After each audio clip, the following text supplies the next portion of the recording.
नमस्कार दोस्तों, विप्र एस्ट्रोलॉजी में आप सबका स्वागत है। आप सब लोग जानते हैं कि मेरे चैनल पे नक्षत्र सीरीज़ चल रही है। इसमें हम आद्रा नक्षत्र तक पहुंच गए हैं।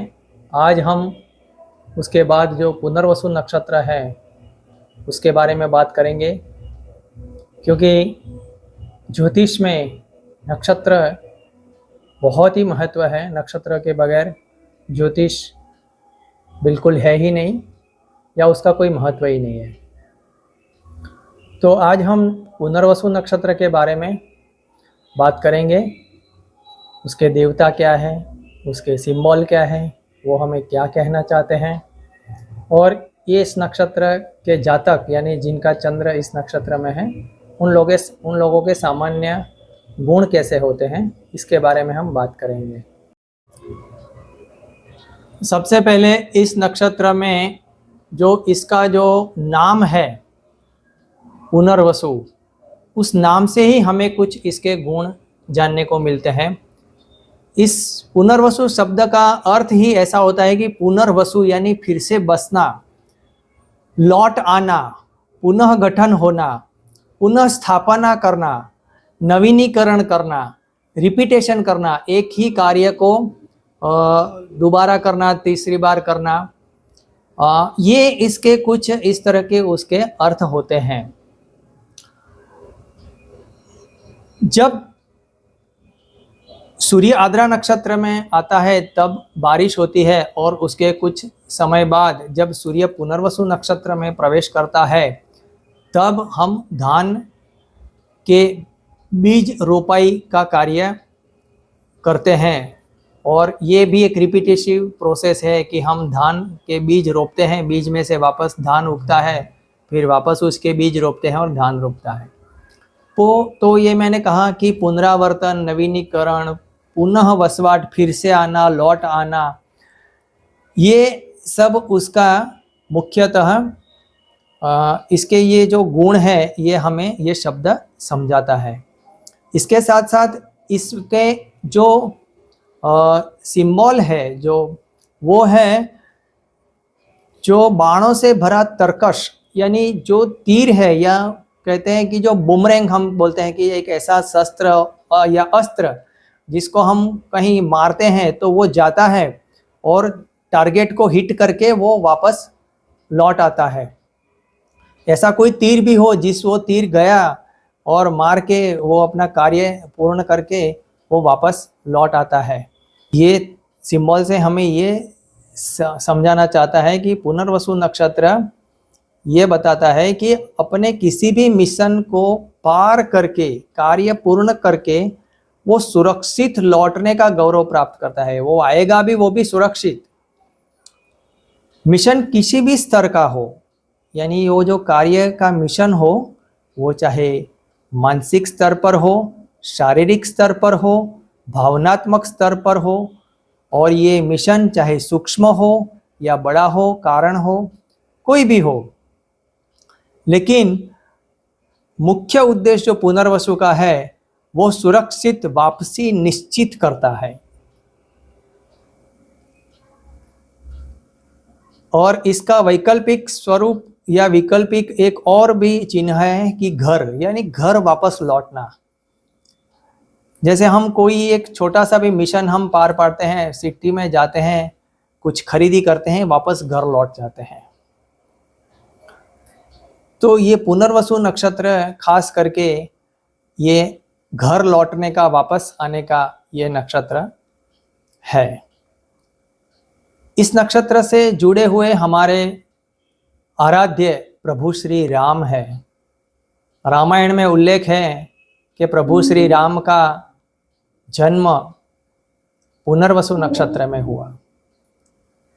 इसी चैत्र महीने की नौम को उनका जन्मदिन गया, रामनवमी। तो उनके जीवन में भी हम देखते हैं कि वो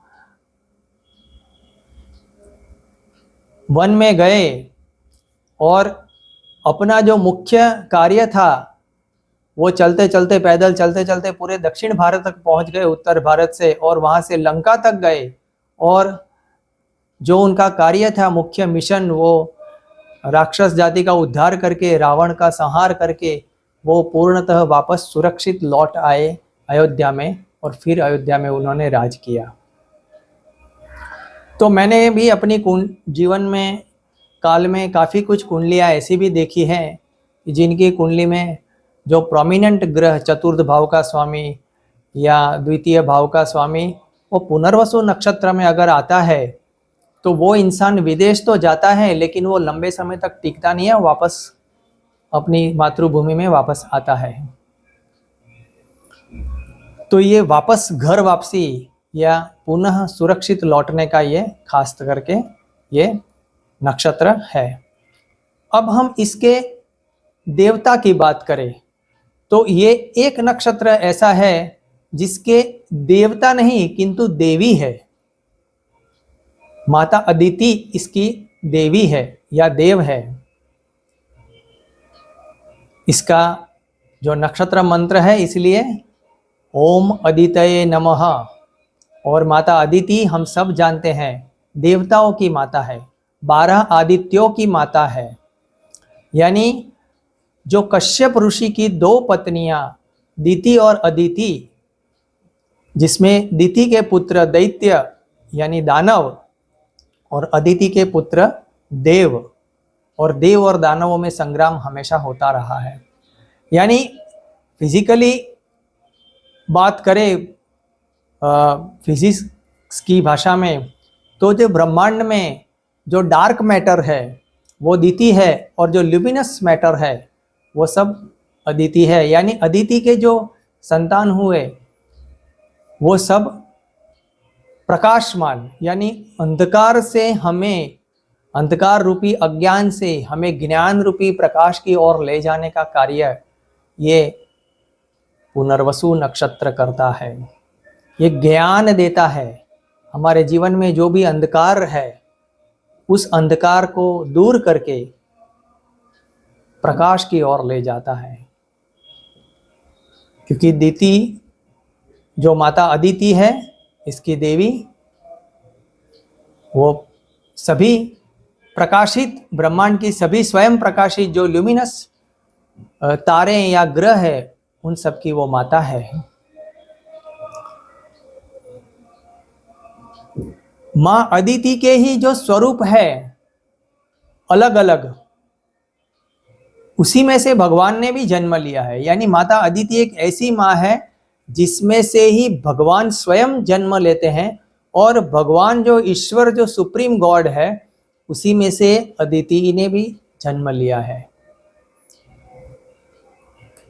तो अदिति माता की कोख से भगवान विष्णु ने वामन अवतार भी लिया था। जब दानवराज बलि ने सब कुछ जीत लिया और देवों को परास्त करके स्वर्ग और सब ले लिया, तब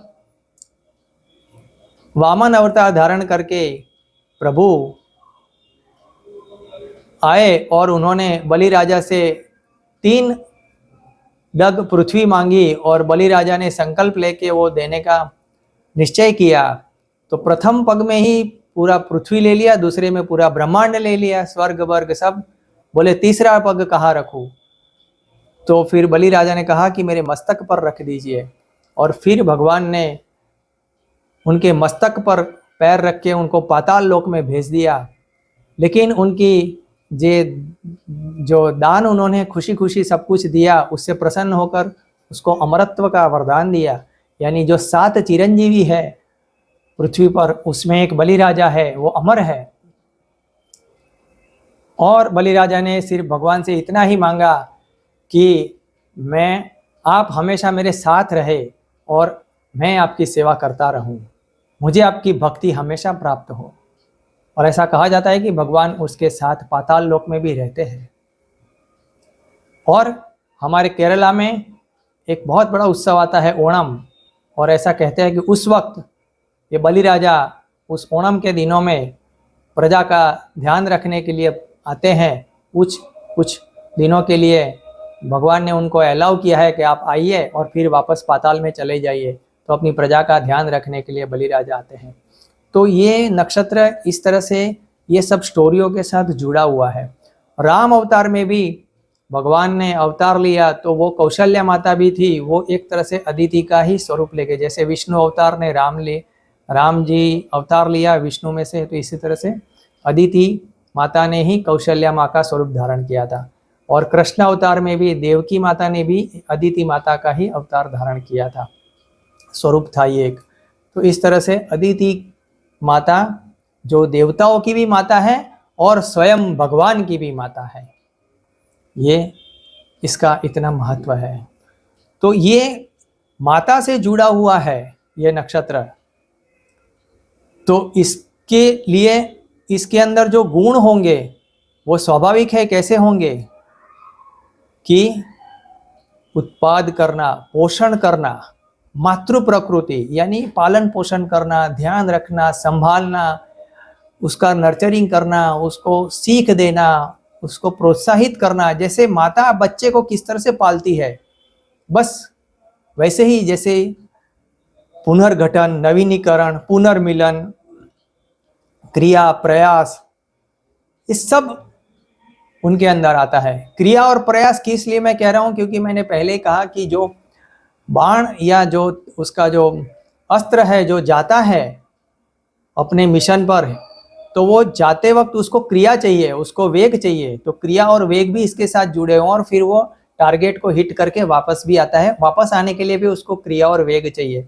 तो क्रिया और वेग के साथ भी कनेक्टेड है ये नक्षत्र। इस नक्षत्र के जातक के हम सामान्य गुण की बात करें तो मैंने कहा वैसे ही पुनः निर्माण, पुनः निर्मल, उद्देश्य को पुनः प्राप्त करने और नवीनीकरण की शक्ति पुनर्वसु के जातकों में देखने को मिलती है। उन लोगों का दृष्टिकोण बहुत ही विद्वतापूर्ण होता है, ज्ञानी होते हैं, उनका स्वभाव उदार होता है, स्वच्छ और अच्छा उनका व्यवहार होता है, उनका वो एक अच्छे और प्यार करने वाले जीवन साथी माने जाते हैं, दृढ़ निश्चयी होते हैं। चाहे उनका जो निर्णय एक बार ले लिया वो ले लिया, चाहे गलत हो या सही, अपने निर्णय पर दृढ़ रहते हैं। उनके अंदर टीम वर्क अच्छा होता है, संगठन क्षमता भी अच्छी होती है और आमतौर पर ये लोग लोकप्रिय भी होते हैं। इनके मन और भावनाएं दोनों ही अपनी शक्ति के उच्च स्तर पर रहती हैं, इसलिए वो अपने निर्णय पर वो कायम रहते हैं। इनका जीवन बहुत ही सरल होता है, सामाजिक परंपराओं और रीति रिवाजों का वो पालन करते हैं। उनके जीवन में कई बार कैरियर में भी पुनः स्थापना देखने को मिलती है, यानी कैरियर में भी कुछ उथल पुथल होता है, जाते हैं आते हैं, जाते हैं आते हैं, ऐसा भी देखने को मिलता है। नौकरी छूट जाना, वापस मिल जाना, छूट जाना, वापस मिल जाना, और जीवन में उतार चढ़ाव भी देखने को मिलता है। अंतिम समय में कई बार पद की हानि, परिवार के सदस्यों का विरोध, परिवार में सामंजस्य बनाए रखने का प्रयास वो लोग करते हैं, लेकिन कोई बार असफल भी होते हैं, ये भी देखा गया है। ये जातक, पुनर्वसु के जातक ज़्यादातर शिक्षित, बुद्धिमान, थोड़े से विनोदी यानी हंसी मजाक करने वाले, साहसी, गतिशील और परिवर्तनशील होते हैं। उनको सुंदरता से ज़्यादा प्रेम है, थोड़ा सा शरीर उनका स्लाइड भारी होता है, थोड़ा स्वाभिमानी होता है, वाणी एकदम मधुर होती है और भौतिकवादी पक्ष की ओर झुकाव ज़्यादा होता है, यानी वो थोड़े से आध्यात्मिक कम और भौतिक ज़्यादा होते हैं।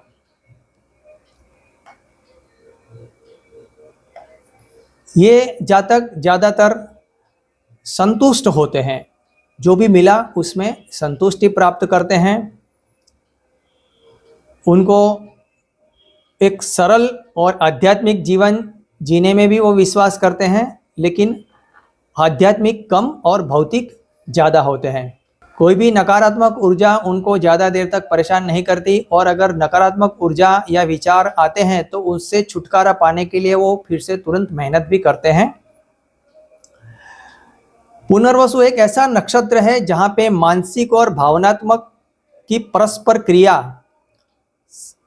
सबसे आकर्षित होती है। यानी यहाँ पर मानसिक और भावनात्मक क्रिया दोनों ही एक साथ काम करती है, क्योंकि यहाँ पे दोनों की शक्तियां समान मात्रा में है। क्योंकि ये नक्षत्र 3/4 3/4 मिथुन राशि में है और 1/4 कर्क राशि में है। तो मिथुन राशि जो है वो मानसिक अवस्था है और कर्क राशि है वो भावनात्मक अवस्था है। मानसिक और भावनात्मक के इस सूक्ष्म संतुलन से जो गुण उत्पन्न होते हैं उसी को तर्क संगतता कहते हैं। यानी ये लोग बहुत ही तर्क संगत होते हैं, तर्क लगाने में बहुत ही माहिर होते हैं और तर्क संगत बात करते हैं, लॉजिकल बात होती है और उनका लॉजिक बहुत अच्छा होता है। इस नक्षत्र पुनर्वसु नक्षत्र के जातक खास करके उनका जो मुख्य जो वर्ड है या जो एम है वो है सुरक्षा। ये इसका प्रमुख शब्द है, क्योंकि वो अपना कार्य निपटा के सुरक्षित वापस लौटना चाहते हैं। यानी सुरक्षा को प्राधान्य ज़्यादा देते हैं। कोई भी क्रिया करेंगे तो सेफ मोड में रहकर कार्य करेंगे, सेफ जोन में काम करना ज़्यादा पसंद करते हैं, रिस्क कम लेते हैं। कहने का मतलब यह है रिस्क इनका नेचर नहीं होता है। और पुनर्वसु नक्षत्र वाले मैंने कहा कि वो साहसिक कम होते हैं, सुरक्षित अवस्था को ज़्यादा देखते हैं, इसलिए वो ज़्यादातर आरामदायक जीवन जीने का पसंद करते हैं। वो ज़्यादातर अपने घर से ज़्यादा जुड़े रहते हैं, यात्रा करते हैं, लेकिन यात्रा ज़रूरत पड़े पर वो यात्रा भी करते हैं, लेकिन उनके दिमाग में घर ही घूमता है। वापस कब घर पहुंच जाऊं, कब घर पहुंच जाऊं, यही उनके दिमाग में हमेशा रहता है। और कुछ मामलों में तो पुनर्वसु नक्षत्र वाले यात्रा बिल्कुल करना बंद कर देते हैं या फिर बिल्कुल टालते हैं। ये उनके लिए नेगेटिव साबित हो जाता है, जो उनके लिए अच्छा नहीं होता। दूसरी एक महत्व की बात इस नक्षत्र में मैं आपको बता दूं कि इस नक्षत्र में जो स्टार है वो भी दो है, कैस्टर और पुलॉक्स, ऐसे दो स्टार है। उसमें मुख्यतः तो कैस्टर है, दूसरा जो है पुलॉक्स वो छोटा है। यानी इसको यहाँ पर जुड़वा भाई भी कहते हैं या एक जोड़ा भी कहते हैं। तो आपने देखा आद्रा नक्षत्र में भी एक जोड़ा था, शिव और पार्वती का, रुद्र और रुद्राणी, और इधर यहाँ पर भी दो स्टार हैं जोड़ा। तो इसीलिए ये मिथुन राशि जो एक जोड़े का यहाँ पे सिंबल आता है। तो इस नक्षत्र में भी जो दो स्टार है वो दो भी ये बताते हैं, कई बार ये भी दर्शाते हैं कि हम कोई कार्य, पुनर्वसु नक्षत्र वाले जातक कोई कार्य प्रथम प्रयास में असफल होता है और वो वही कार्य दूसरे प्रयास करता है तो उसके सफल होने के चांसेस करीब करीब 99.9% हो ही जाते हैं। यानी दूसरे प्रयास में उसको सफलता मिलना करीब निश्चित ही है। तो ये दो स्टार की वजह से ये ऐसा होता है, और व्यवहार में भी ऐसा देखा गया है कि ये पुनर्वसु नक्षत्र वालों को प्रथम प्रयास में जो सफलता नहीं मिली वो दूसरे प्रयास में मिलने की संभावना बहुत बढ़ जाती है। अब हम इस नक्षत्र के कुछ जो उसका वनस्पति है उसके बारे में बात करूं तो इस नक्षत्र की वनस्पति है बांस, जिसे बांसुरी बनती है। तो बांस की पूजा करें या इस नक्षत्र की शांति के लिए एक बांसुरी लाके कृष्ण भगवान को अर्पण कर दे, भेंट कर दे, तो भी आपको इस नक्षत्र से शांति मिलेगी। इस नक्षत्र के गोत्र ऋषि हैं क्रतु। इस नक्षत्र के जो बॉडी के जो पार्ट्स है, अंग, वो खास करके उंगलियां और नाक, ये इस नक्षत्र के शरीर के अंग है। इसके अलावा इस नक्षत्र अगर दूषित है कुंडली में तो इसको ठीक करने के जो उपाय है वो है आप अपने से विपरीत लिंग, यानी आप स्त्री है तो पुरुष और पुरुष है तो स्त्री, इन लोगों का बहुत सम्मान करें। खास करके गर्भवती महिलाओं का देखभाल करें, उनको और जो भी हो सके उनकी सेवा करें, ज़रूरी चीज़ें दें। उसके साथ साथ माँ अदिति इसकी देवी है, तो जो भी प्रकृति है हमारी देवी, जैसे हवा, पानी, पेड़ पौधे, इन सब का रक्षण करे, इसको बर्बाद होने से बचाए, तो भी आपको इस नक्षत्र की शांति मिलेगी। बच्चों और अस्पतालों के कल्याण के लिए कुछ दान दें। पहले हमेशा बच्चों को और बड़ों को खाना खिलाएं और फिर खाना खाएं। तो ये सब छोटे मोटे उपाय हैं जो मैंने आपको बताए हैं। आशा रखता हूँ आप सबको ये वीडियो पसंद आया होगा। आप सब लोग चैनल को सब्सक्राइब कर दीजिए, लाइक कर दीजिए, शेयर कर दीजिए। बहुत बहुत धन्यवाद। नमस्कार।